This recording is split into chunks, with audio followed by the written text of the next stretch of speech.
Leaders, let's not make this so complicated. Your life is complicated enough. How you lead people is you actually let them self-lead themselves. And you're there to give guidance, guard rails, and so on and so forth. That's leadership. And that's what's expected of leaders today.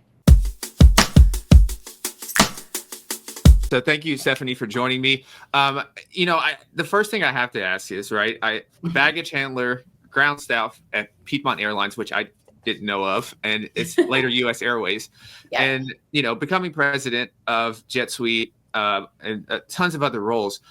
If I go back to you as a little girl, were there clues that you were going to be in this industry? Yes, 100%. I was actually, Julia, it's such a great question. I was that little girl that knew exactly what I wanted to do, right? So my dad was a master sergeant in the U.S. Air Force.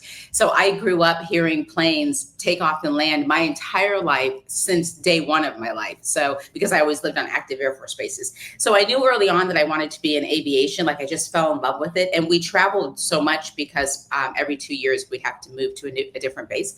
Now, here's the issue, though, Julian. So when I was little, this is way back in the day, whenever I would see aviators depicted in TV or film or magazines or anything like that, I would see if you were a man, you were a pilot.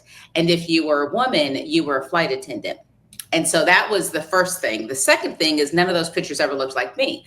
And so as an African American, it's like, though I wanted to be in aviation, I had never seen a person of color depicted as an aviator back in the day. And so I really didn't know what I could do. And that's why I started off, very first job I had in aviation was starting at the bottom, parking planes, loading luggage at the Boston Logan Airport. And then to make extra money, because I always needed extra money, I'd go work upstairs at the ticket counter, checking customers in for their flight. And that's really where it all started for me. There was a gentleman who was one of the executives for the airline that I worked for, and he was head of sales. And so one day he came over to me when I was at the ticket counter, and he said, he'd never spoken to me before. And he said, Steph, every time I come to this airport, I see you. I see you checking customers in with a smile on your face. I think we have you in the wrong position. I think you should be in sales. And so from there, I moved from the ramp, then got promoted into sales, sold for the airlines for many, many years, and then got recruited out of the airline sales into private aviation sales. And that's where I've spent a majority of my career. Now, I'm already seeing some clues already. I think I'm putting some things together. You're moving every 2 years. Yes. And so that automatically, you're going to meet so many different types of people. Yeah. And so this is almost like a cheat code as you get into the professional world, right? Right. Whereas most of us, maybe we see a couple of different types of people, but you, it's all over because that's what that teaches you. Am I correct on this?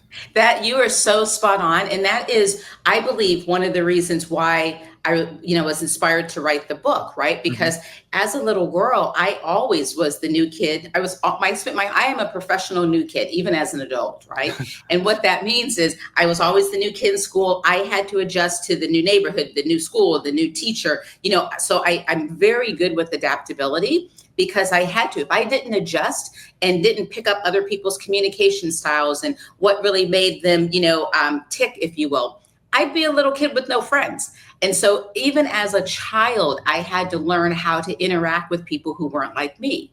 And so it's second nature to me now. And what I've learned to appreciate is it's not necessarily second nature to everyone else, which I know we'll talk about the book later. But that's one of the reasons why I wrote the book, is really so people could see, here's how you do it, right? Because I've had to do it literally since the day I was born. Absolutely. And it's a great book here. It's right here. And so it's in her background too, but I wanted to show a full picture of it. But so I'm sure that teaches you patience. And so as you're rising up the ranks, the private aviation industry, I don't know anything about it. That is one of the things that I would, as I get older, I would want to splurge on. I'm not really into a lot of things, but something about private aviation really just looks cool to me. So do it, Julian, do it. You call me when you're ready. I know people. So I'm curious, what's your favorite thing about the private aviation industry? That's such a good question. I've been in it so long. I love it for a lot of different reasons. And so I would say the first one is, to your point, it's just got a cool factor, right? It's what's great about the private aviation industry is it's an aspirational industry. So either you have, you want to fly on a private jet, like you had mentioned, or you want to be able to have the resources to be able to fly on a private jet or buy a private jet. Whether you do it or not becomes a moot point. You want to be able to be in that type of a position that one day you can. So it's an incredibly aspirational industry. And with that means that you have to think a little bit differently, because it's not a commodity, right? You know, when you're selling private aviation, you're really looking for the 1% of the 1% of the 1%. So it's a very small group that you're focused on when it comes to selling. And what's cool about this particular type of client, you know, yes, it's a high net worth client, but it's also a client that's incredibly inquisitive. You know, you don't reach that kind of status and level and financial, opportunities and financial just position without being curious, without doing things differently, without just, having just a different stance about you. So it's very cool to interact with those types of folks. A lot of times when people think of private aviation, they think of just celebrities or, athletes or rappers. And so, yes, that's a group that flies privately. But a majority of the people who fly privately are just, people like, the millionaire next door, right? They're running a privately held company. You've probably never even heard of them before. And yet they've been able to obtain a certain amount of wealth through the business that they've created or that they work for, what have you. That's a majority of people who fly privately. And so it's really cool to get to know them and kind of hear their story. And more importantly, just see how inquisitive they are and how their mind works. So that's, I would say, probably one of the biggest advantages. And then just the people are really great in the private aviation industry as well. Yeah. Being around that environment, I'm sure it makes you think bigger as well. Yes. And so, but I'm also, maybe some people talk about imposter syndrome or whatnot when they're selling to people who they deem higher or things like that, whatever they want to call it. Yeah. Did you ever have anything like that where it's like, oh man, I feel over my head or anything selling to these types of people? Well, you know what's really it's interesting. I've never, thank God for my parents, right? My parents raised me that, if I'm in the room, I'm in the room, and I should be there and use my voice to while I'm there, right? Say something, so something of value. So that's been instilled in me. I always say I'm a child of a soldier, so there's not much I don't think I can get accomplished because I was raised on military bases where I got to see America's finest day in and day out. And something I think you'll appreciate as a person who's really focused on health. A lot of times people ask me about just what it was like to grow up, on military bases. And think about it this way, Julian. I grew up around excellence. Like literally, you don't see sloppy soldiers. You don't see, their clothes all wrinkled up. You don't see their shoes all dusty. Like you see their hair is like precise, right? Their clothes are creased and they're fit. And so as a little girl waiting for the bus to pick me up for school, I'd be watching them running and doing they've done more by 6 a.m. than most of us have done all day, right? So that's how I grew up. So I grew up seeing excellence. And therefore, what I understood as a little girl is that excellence is the goal, right? It's not like you hope to get there. Like you got to start there. That's where you start. And then the rest is what the effort that you put into it. So I'm incredibly grateful for that type of upbringing because going back to answering your question, what that instilled in me is I don't necessarily, sometimes I may have imposter syndrome here and there because sometimes I'm in rooms where I'm like, is anybody seeing this? Like, this is crazy, right? But for the most part, I'm, incredibly, confident in my capabilities because what I've learned about these folks is that they're just like you and I. They have the same challenges that we have, and they put their pants on one leg at a time. And so that's been, but my upbringing helped me a lot to realize that, there's nothing super special about them. They're just, they have a different life than maybe most of us do.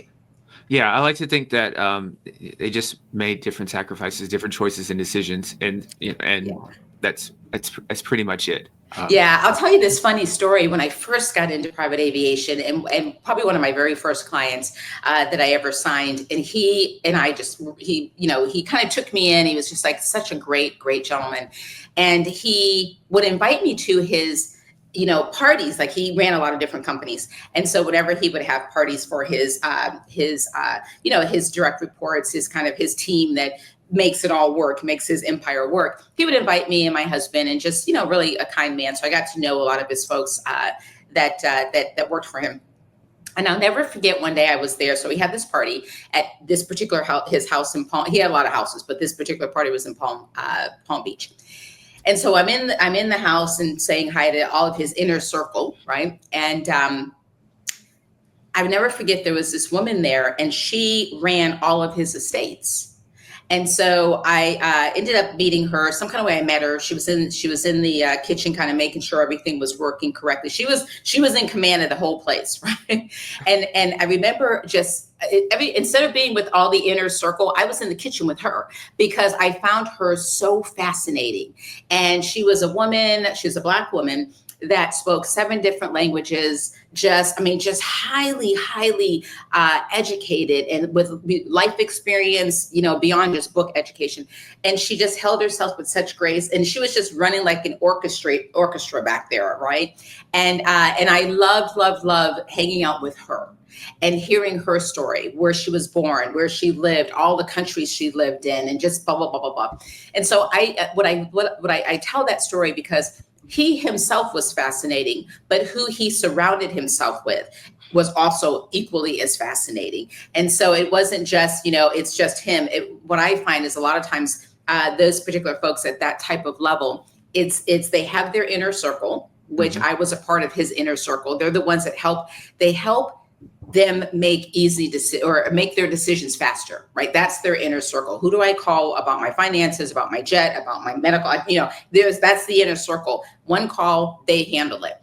And so that's really cool. But then more importantly, the people who work for them, so aren't part of the inner circle, but make their whole operation tick, they're incredibly intelligent and inquisitive and kind as well. And so it is a very different arena that I wasn't used to it as a military child. I was used to a certain type of arena, but certainly that was new for me. So no, I didn't have imposter syndrome, but I certainly did expand my mind in a lot of different ways.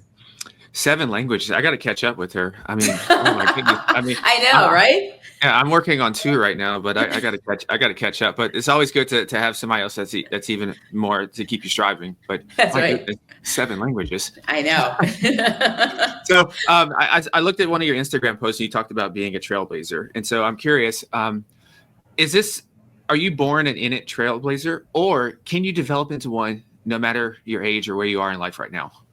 That's a great question. And I don't actually know the answer to that, right? Here's what I can tell you from my perspective is I'm not sure which post you're referring to, but, we have an assessment, a leadership assessment. And when I took the assessment, I was a trailblazer. But a lot of times what happens is the way that people may describe me because of the history that I've made and whatnot, they may label me as a trailblazer. So depending on which angle you're coming from, I'll give you my perspective.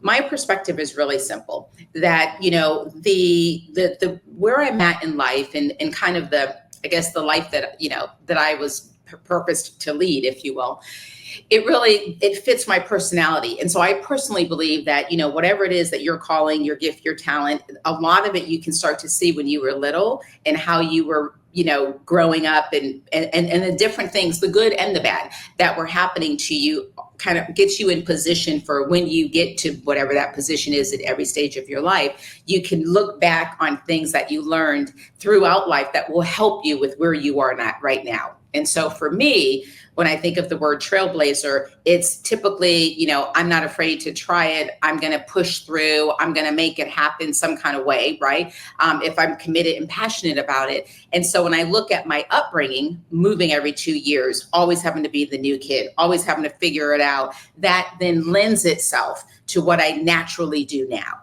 if that makes sense. Absolutely. Yeah. And that's what I wanted. Because I don't think there is like a scientific answer to say you can do it or not. But I think we all have different perspectives on that. And I think that's a good point. When I think about a lot of things as a kid and growing up and it's kind of some similarities in terms of what I'm doing now, what I'm building now, and kind of being in a bunch of different boxes and everything. That's kind of how it was as a kid. So I think there is a lot of merit to that right there. Now I'm going to transition kind of to your role as the president of JetSuite, I believe. And do you remember your first 90 days there when you're leading? I do. I do. When I became the president of JetSuite, that made me the first Black person in U.S. history Mhm. to ever run and lead a major private aviation company.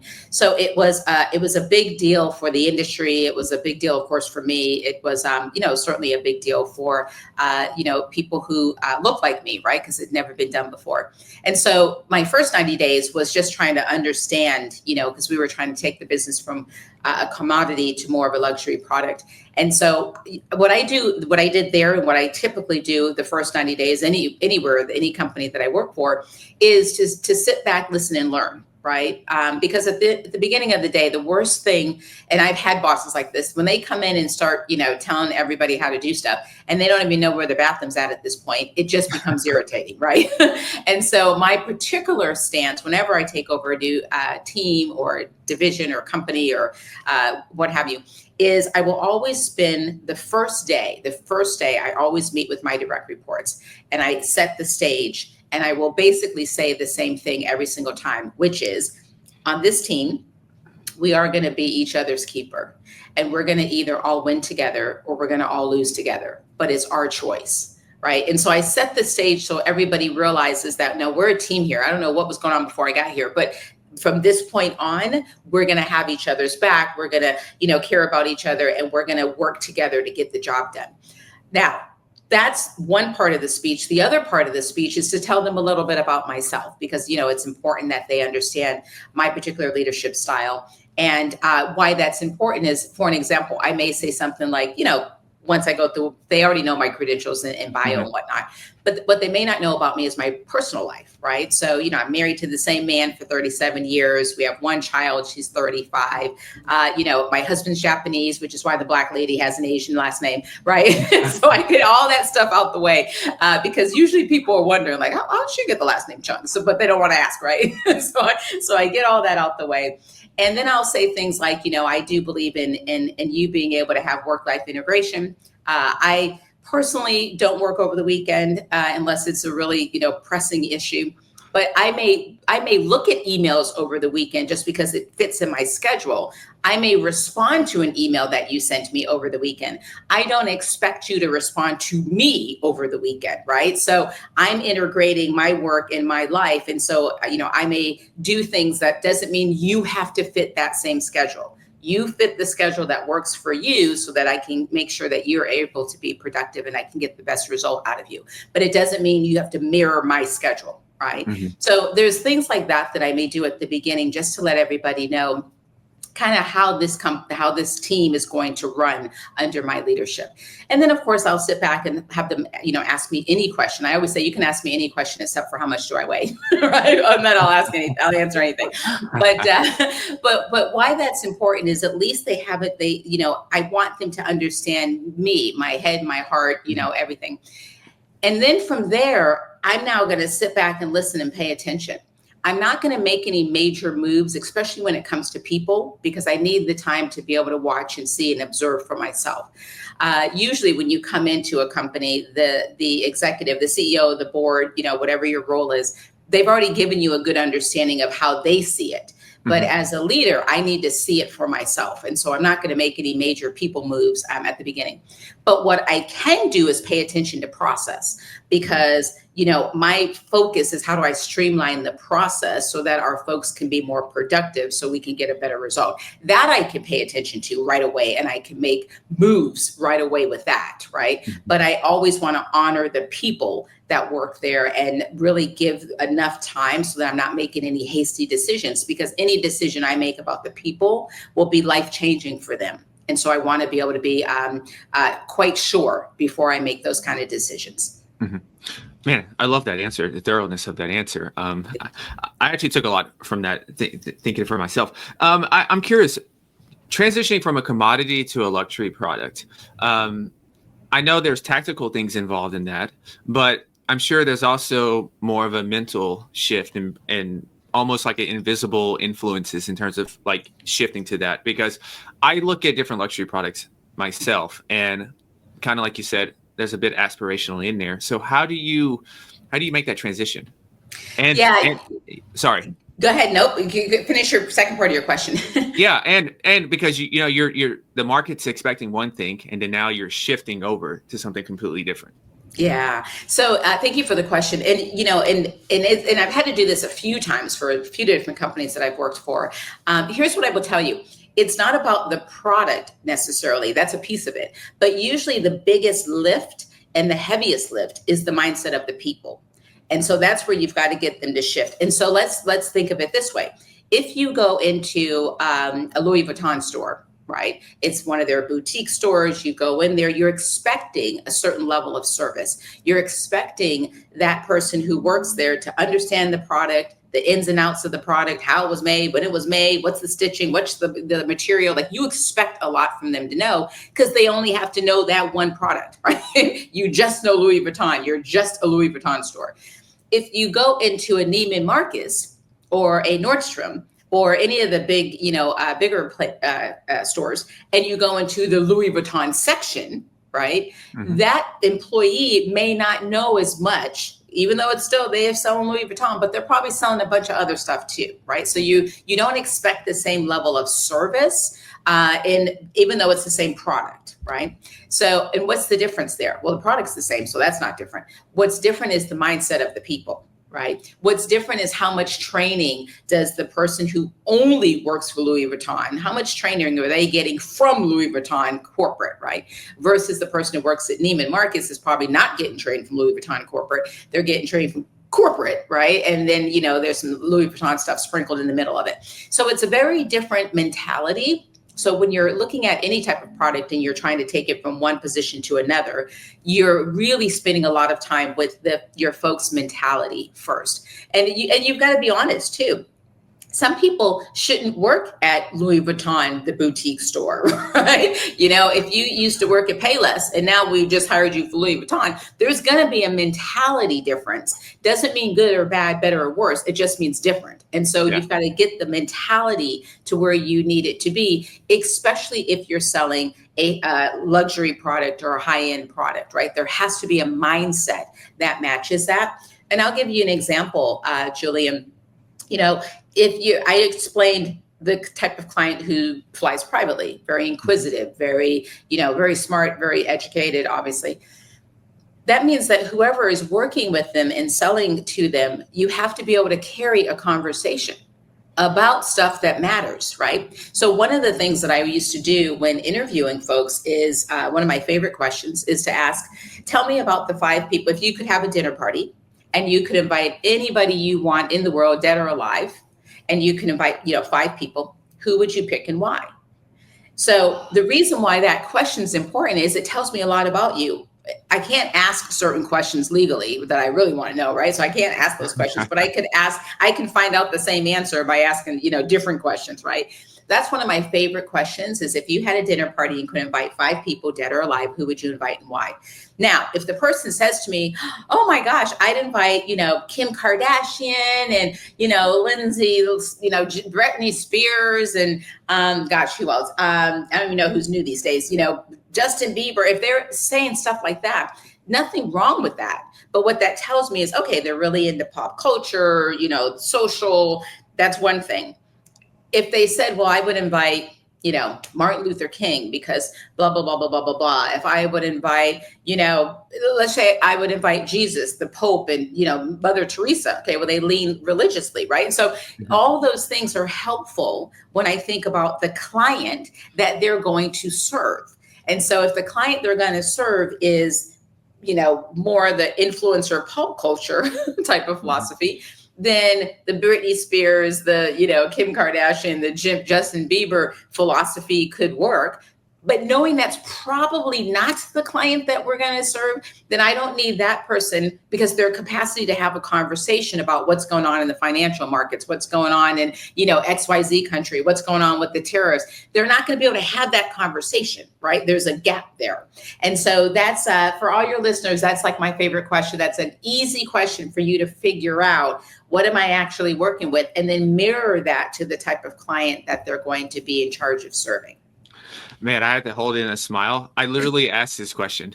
I used to ask this question all the time on the podcast. I kept it at 3. Yes. And I did that because just like you said, it's a way to give you an idea about, tell me about yourself without actually telling me about yourself. Yeah, and the reason why I do 5 is 3 is most of us can get to 3, right? It's 4 and 5 that's actually really, really hard. And so when you think about interviewing someone for a job, right, which is different obviously from a podcast, but when you're thinking about interviewing someone for a job, yeah, a lot of it you're trying to figure out, like, are they just a really good interviewer, right? Or are they actually really good at what they do? And so you're trying to decipher that throughout the interview process, because the credentials are there. The resume tells you that they've got the goods to do it. Now you're just trying to figure out, do they have the, are they going to be a good fit for the team and for the company?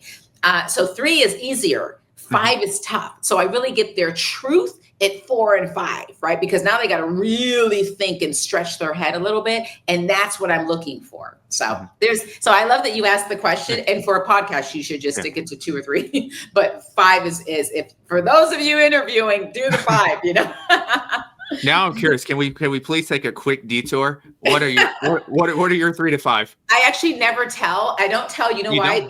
I don't. I never tell because I'll probably either interview somebody one day, or I do a lot of press. I do a lot of interviews. I'm on boards, and so what I don't want is people to mirror what they've seen or heard me say one day. So I'll give you an example. This is what made me not ever do this again.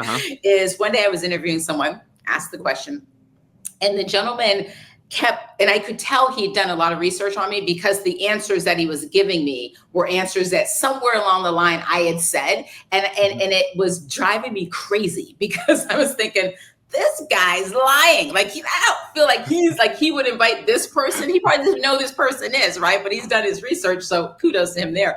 But that convinced me from that point on, I will never share what I would actually say, because people can find it. And then I do still do a lot of interviews and helping other companies out, or boards that I'm on, or whatever. So it's all my secret. That's a good point. I didn't even think about that, because he's telling you everything that you want to hear, right? Yes, exactly. And this is the scary part of AI, right? Or is you can find out, you can be a bot and be me before you know it. So, but I think this is a good transition. He could have just been he could have just read the book.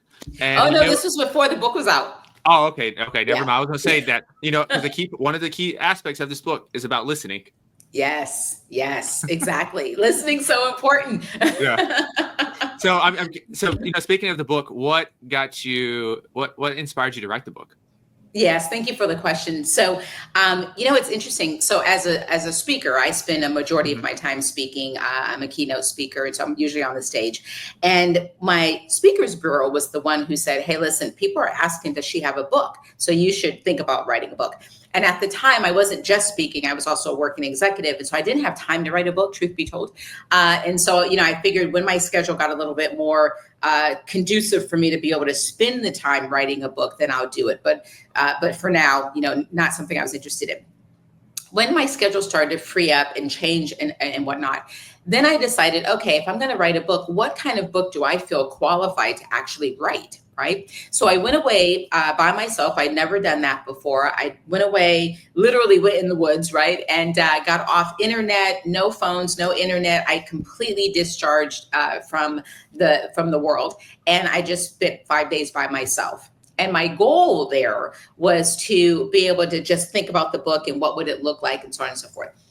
I'm a woman of faith. And so what ended up happening the first 3 days is I just, unbeknownst to me, really spent time just, I would say it was me and Jesus for 3 days, right? Just like really, really, really focused and praying and just, spending time by myself and listening to my Lord. And then days 4 and 5 is when I started to get clarity on what that outline should be. So I feel like the book was very much inspired. And this was, 18 months ago, 2 years ago. Who knew what the world was going to be going through as we stand here now? So now I feel like the book is incredibly timely, because it's all about how do you lead people who are not like you. And that's not, and what I mean by that, let me just say this part. The book is called Ally Leadership, How to Lead People Who Are Not Like You. Ally is an acronym. So it stands for ask, listen, learn, you take action. So that's really important. That's the type of leadership that that I believe is needed for the 21st century. And the reason why I say that is today's modern workforce is incredibly complex. So right now, Julian, we've got 6 generations at work, and that's unheard of. It's never been done in history. So you've got workers from 16 to 75. That's a huge gap. And we all know that intergenerationally, boomers don't think like Gen Z or Zoomers. You know, they don't have the same expectation or perspective or even how they see work, right? Everything's different. So that's the first situation we're dealing with today's modern workforce.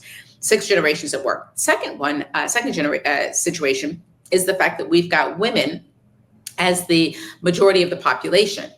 Why that's important is because women see things differently, we communicate differently, we lead differently, and so that changes the dynamics of work.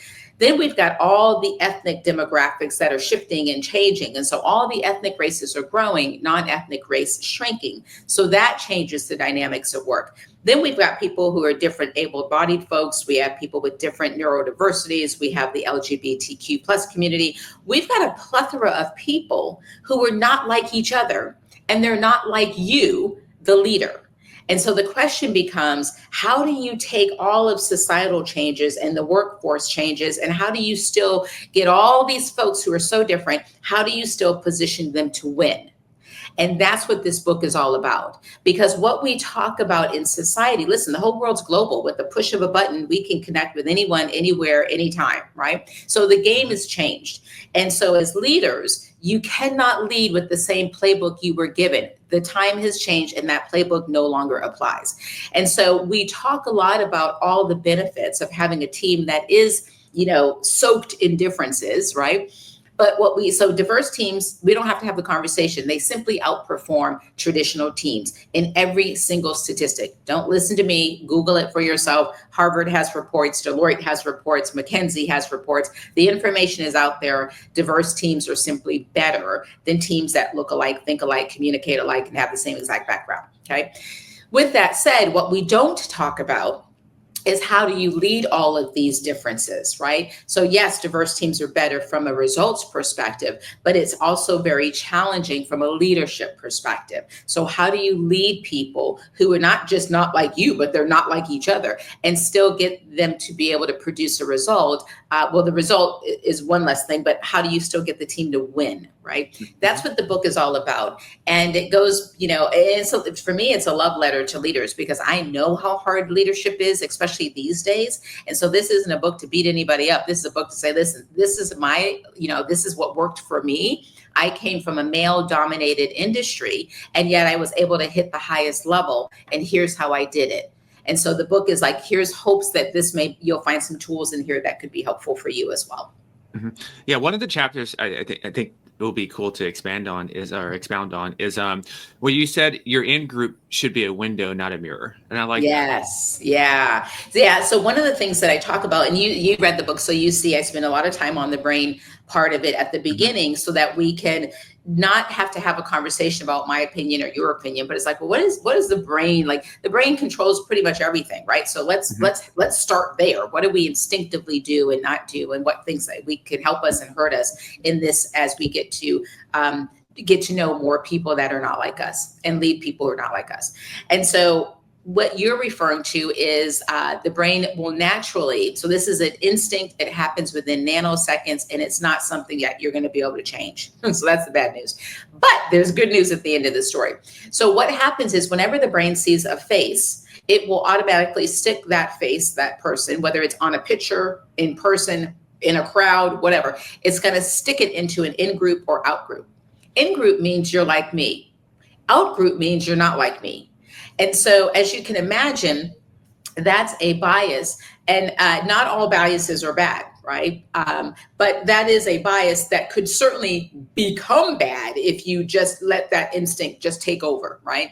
Mm-hmm. Now, because it's an instinct that was embedded in us from the caveman days, and it served us well back then, right? Now, because you can't change the instinct because it happens in nanoseconds, but what you can do is change the information that you feed the brain. The brain is just a predictive machine. And so the more information you feed it, the different decisions it will make, right? So it's a form of rewiring your brain. So if you feed it, so, and the reason, by the way, the reason why the brain will put something in an out group is that it's just unfamiliar to it, right? So the goal is to make the unfamiliar familiar. And that's how you get the brain to put more people in your in group over time than to automatically stick people in your out group, right? So you've got to feed it more information, expose yourself to more people who aren't like you, and then allow the brain to realize like, oh, okay, well, that was pleasant. There's nothing bad about that. Like, I'm good. And so now the brain starts to see those same, or not the same face, but other faces that may normally it had stuck it in an out group. Now it's more familiar, right? It's less threatening. And so it's like, oh, I'll just stick it in my in group. So our goal as leaders is to increase our in group. And that's why when I make the comment, it should not be a mirror. It should be like a rear view. It should be big, right? That's our goal, is how do I expand my mind? How do I challenge my brain? How do I challenge myself to literally grow that? And you do it by making the unfamiliar familiar. Now, private aviation, I'm just going to assume wasn't that diverse at a time and point. Maybe it probably is more now. A little bit more, but we still got a lot of work to do. So applying these principles to an industry like that, and there's a handful of other industries like that where it's very traditional and it's usually pretty dominated by some type of segment. How do you start to bring this in there? Yeah. Well, one of the things, I always say the private aviation industry, it has loved me and I have loved it back. It's been really a great ride. But I also say that our industry suffers from PMS. We are pale, male, and stale, right? So we are an industry that is just like, oh my gosh, we are heavily male dominated. And so, yes, we are working really hard. The entire industry is working hard to change that because we want to get more women into the industry and more people of color and so on and so forth. But that does take time. Now, where I'm most passionate and where I do spend time, especially in some of the boards that I'm on, is once you get hiring diverse people, right? People who are not like you is easy. It is easy, right? Making sure that you keep people who are not like you and that they feel like they belong and you set them up in a place that they can do their best work. That's the hard part, right? And so that's where you've got to put forth the energy and the effort. And so that's really, when I think about the book, for an example, one of the things that I have is an acronym called EARN. So a lot of times what happens is people just want to say, if they think of the word ally in its traditional sense, so not in the acronym of how I've described it, but just in its traditional sense. A lot of times what happens, Julian, is people want to call themselves an ally. Right. And this happens. I speak to different countries or different companies for people in different countries. Yes. But I speak through all different types of industries. And so it's not uncommon that when I'm done speaking, someone will come up to me and we'll just use something simple. Let's say it's a guy and he'll say, Steph, I love this. I am an ally to women. I love it. I've been married to the same woman for X amount of years. I'm a girl dad. I've got 4 girls. Like, I'm all in. Like, let's go. Right. And I always say, that's awesome. I love the fact that you're an ally to women. We appreciate that. Now, tell me, what have you done this week to show your allyship? And Julian, it's usually crickets. They can't give me any specifics of what they've done to show their allyship. And so you can't just self-anoint yourself as an ally. Right? Like that's not how this works. Because what happens is people think they're an ally. But if you cannot give me specifics of what you've done to show your allyship, then you're literally just thinking and you're not doing the work, right? And that's why when I think of ally, yes, you're asking, yes, you're listening, yes, you're even learning. But if you don't act, it doesn't matter. Right? So you have to take action. That's the piece. Awareness is one thing. Execution is something different, right? And so when we think about the industry that I'm in, or any industry for that matter, when I say that you earn the right to become an ally, EARN is an acronym. So the E stands for that you establish an environment where people feel seen, appreciated, and psychologically safe. And psychologically safe simply means that they can raise their hand and speak their truth. And it may be something that they don't agree with you on, right? They may say something like, you know what? listen, we call it courage without retaliation in my company, right? So that you can raise your hand and say, because psychologically safe, a lot of people use the word, but a lot of people don't know what the word means. It really just means that they can say, hey, you know what? I think this is a great idea, but I think we could do it better if we did this way, and here's why. Without the fear of being retaliated against, right? That's all psychological safety means, is they can say what they believe and then not have a fear that it's going to come back because maybe they disagreed with, the direction the company was going or the way that the leader saw it. So you've got to establish an environment where people feel seen, valued, and psychologically safe. The A stands for assure alignment. The left hand has to know what the right hand's doing in the company. And you'd be surprised how many people really don't know, like, what's the company do? Like, I know what I do, but what does the company actually do? How do we make money? Like, what's our value? What's our mission? Most employees don't know that, which is really sad. So you've got to assure alignment. Then the R is you got to rally the troops. So if you can get an environment where people can, see something and say something, and then they literally can assure the alignment. The left hand knows what the right hand's doing. You've got an employee that knows why we're here, what the company does, and how they contributes to the overall of the company. You do that, and then you rally them behind a cause that's bigger than them. Boom, you have a team that's unstoppable. I could stop right there. But the N, because I'm in aviation, stands for navigate the narrows. You have to have now a plan. Right? Where are we going? When are we going to get there? How are we going to get there? What's the details? So that's what the N is for. You've got to navigate that whole thing. I always say a pilot, I don't care what pilot it is, they don't get in a plane not knowing where they're going, right? They know where they're going, what route they're going to take, how much fuel they're going to need. Like, you have to navigate this whole thing. And so that's what I mean by you have to earn the right to be called an ally. And earn is its own acronym within itself. So. Yeah, and I think you answered one of the things that we talked about a little bit beforehand off camera, where sometimes just from an outside eye, and I'll be a little bit of a devil's advocate in case there's some out there, they're going to say a lot of times companies are doing this more from a performative standpoint, right? And we're just including people in the room just to hit a quota, just to hit a checkbox, right? Yes. And we're disregarding merit, right? Yeah. So some people will have that argument. Yeah. But what we just described there kind of eliminates that argument, correct? Right, exactly. Yeah, and because the reason why is if you have someone on the team or any team, and I was recently speaking to just a room full of CEOs, and they were asking, how do we do this better, type of thing. And I said, first of all, don't overcomplicate it, because I think part of what's gone wrong with this whole thing is that we start to make it a big, grandiose situation. And with everything else leaders have going on, it's just now another thing they got to do. And because it becomes another thing, it's not that they don't want to do it, but they're like, listen, I got to figure out what tariffs, and we got global wars and global supply chain issues, and how to attract good talent and keep good talent, and how do I make sure my stocks, my shareholders are happy, my investors are happy, my employees are happy. I got a lot going on, right? And so I get that. And then if you add into this situation, and you got to lead people who are not like you and know how to do it, meet everybody where they're at, they're kind of like, not that I don't want to do it. It's just I have a lot going on. And so the reason why it's important to me that people not overcomplicate this is because it's super duper simple. If you and I went to a playground, Julian, and we watched a bunch of little kids, a bunch of 5-year-olds playing right now, we would watch them be doing this all day, 10 ways till Sunday. Because little kids ask, they listen, they learn, and then they take action. They have so many questions, and they're asking questions they don't know the answer to. And that's really the key. You don't want to just be asking questions to be asking questions. Most leaders ask questions they already know the answer to. I want to challenge leaders to ask the question you don't know the answer to, right? Because that makes you curious. If you don't know the answer, then you're going to actually ask it, and you're going to really listen. And then when you listen, you're going to learn.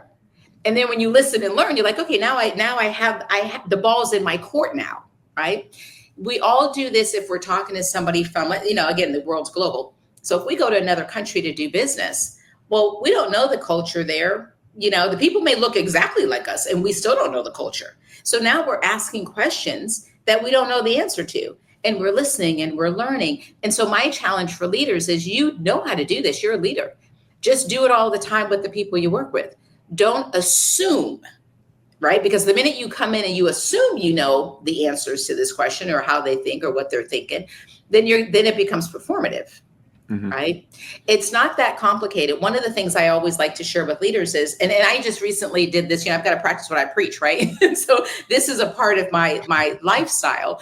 But how do I put myself in a predicament where I don't know the people that are around me and I don't know the culture of the environment that I am in, and no one's like me. And so my husband and I recently did this on a Sunday. There is a Thai Buddhist monk type of area in Dallas. I personally didn't know if it existed, but it's there. And on Sundays, what happens is all the different folks from the community will, make food, and then you can go and buy foods, which think of like a Thai grandma making this delicious, authentic food. You can go and buy the food. I know. And then the money goes towards helping their community and the monks and how they care for their, monks you don't usually see monks out there working, right? They're serving the people. And so the money that they make on Sundays from us going to buy food, and hot lunch or whatever, that money then goes to offset the needs of the community. Now that's something simple. So, I went there and I was like, okay, no one here thinks like me, looks like me, has my same background or whatever. And I get to now go there, have some amazing food, hang out with the monks, right? And just kind of understand their world. It's so interesting and fascinating.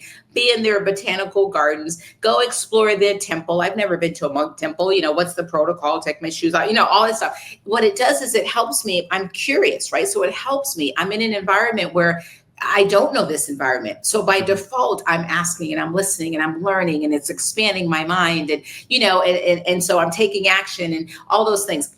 That's something simple. My husband and I did it on a Sunday, right? This wasn't, I didn't need to change my political stance. I didn't need to change how I saw the world, right? It was just like, no, okay, no, this is super simple. Yeah. That's how I want leaders to think of this is do not make this complicated. You were born to do this. It's life that kind of slaps it out of our thought process. And all of a sudden, we overthink it. But literally, everybody across the globe has the same want and desire. We all want the same basic needs. People are not that different. So how you make this not performative is this is what I told the CEOs. This week, what I want you to do, only thing I want you to do is these are your company, your meetings, your employees, your everything. So this week, every meeting you're in, I just want you to observe it. Who's in the meeting? Who's not in the meeting? The people that are in the meeting, when they say something, how do people respond? Does everybody respond equally when everybody says something? Is everybody in the meetings have the same thought process, have the same background, have the same everything? You have to slow your roll long enough to observe, because you're the leader. You already, a high achiever. I don't need to give you a 10-point bullet plan on how to do it. If you want that, it's in the book. But I don't think you necessarily need all of that. If you just slow down and observe your own environment, who's in there, who's not in there, who's speaking, who's not speaking, and when they speak, how do people respond?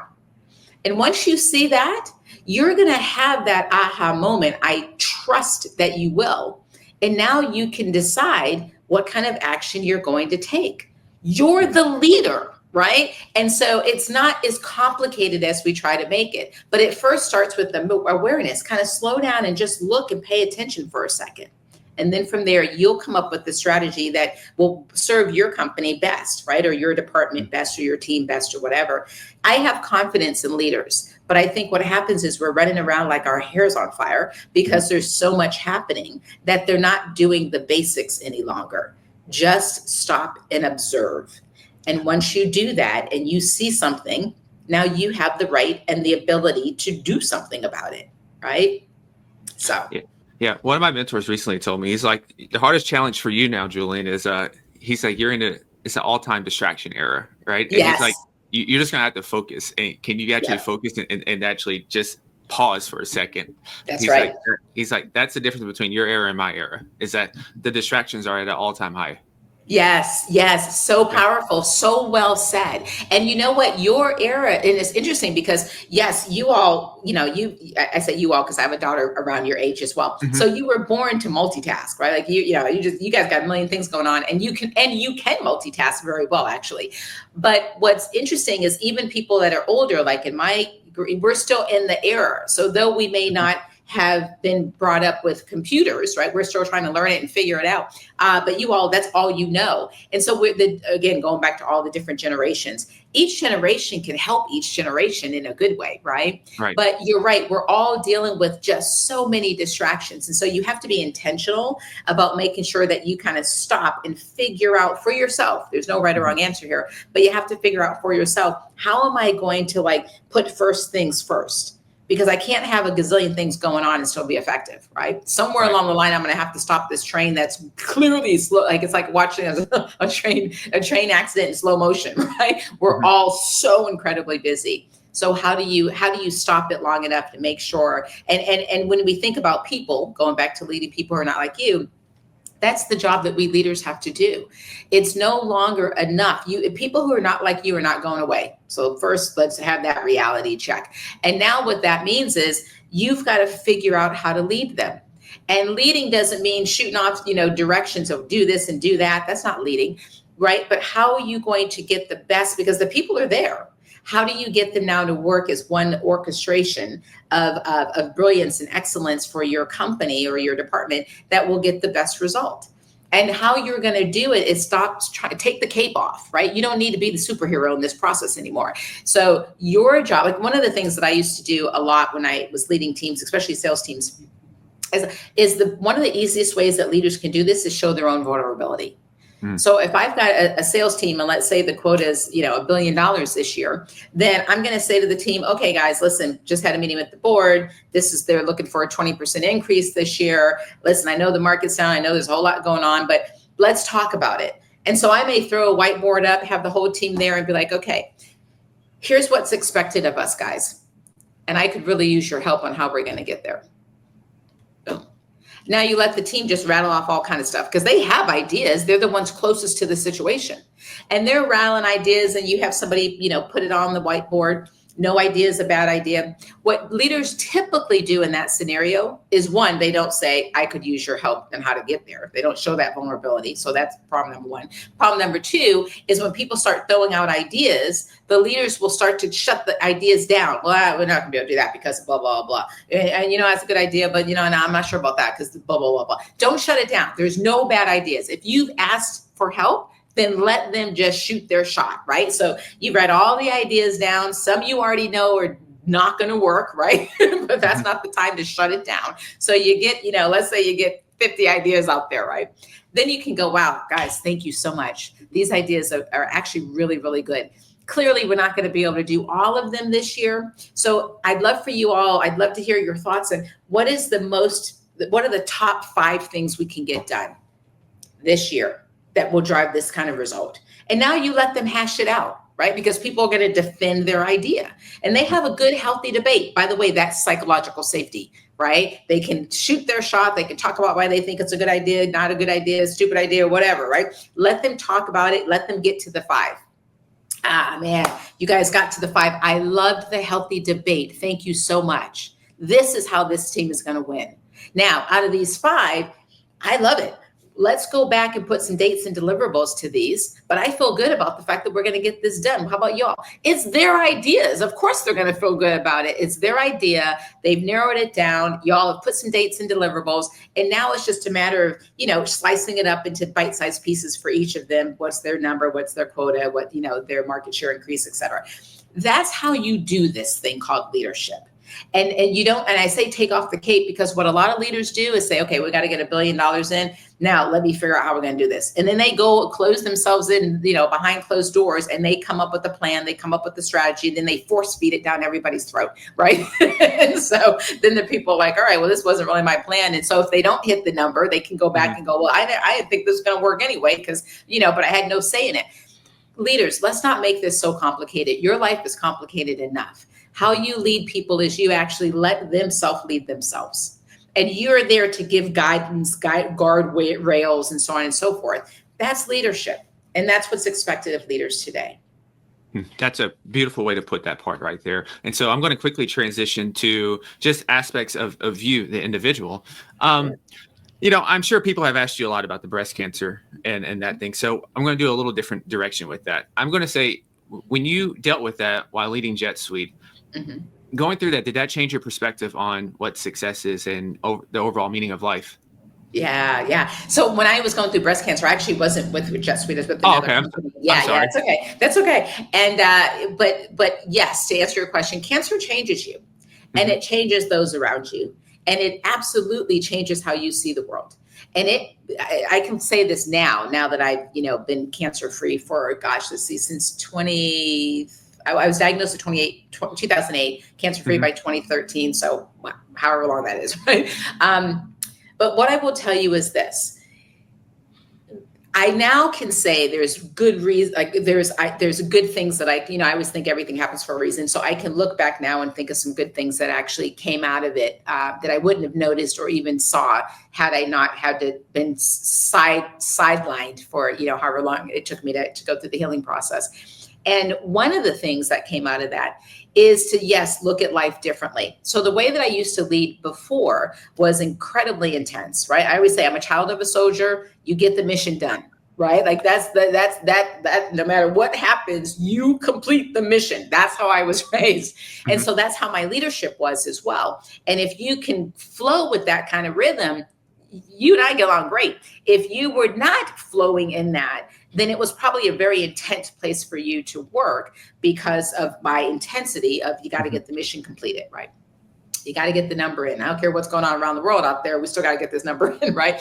And so now I'm a much healthier leader, not just physically, but mentally as well, where I can step back and realize, and this is, one of the reasons for the book as well, everybody has a different gift and talent and brings something different to the table. And so what I have to do as a leader is to figure out, how do I get the best out of you based on what you bring to the table, and how do I get the best out of you? And so what I started to do was to build teams that didn't necessarily all mirror my style, because that's a much easier team to lead.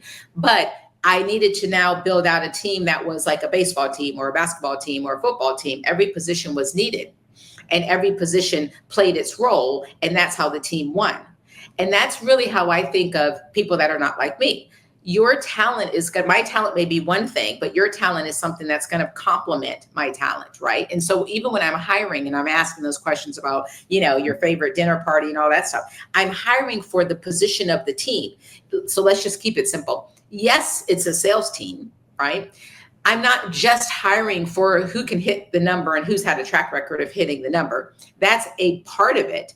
But I'm also hiring for how does this team function? So on the team, I'm going to need somebody who plays offense, somebody who plays defense. So in sales, right, I need somebody who's incredibly detailed. Most salespeople are they're high level thinkers, right? They're not into the weeds, But I may need a couple people that are into the weeds, because I can't have everybody thinking high level, right? Somebody's got to think about the detail, right? And so now I'm building a team that has distinct differences. The only thing they have in common is that they have a track record of getting the job done, right? That's what I need. But the dynamics of the team, I need somebody who knows how to play defense. I know somebody needs to play midfield. I need somebody who's really good at, being a forward. Like, that's what I'm building, is a team that all the different dynamics will work so that we collectively as a team are a perfect team to get the perfect result.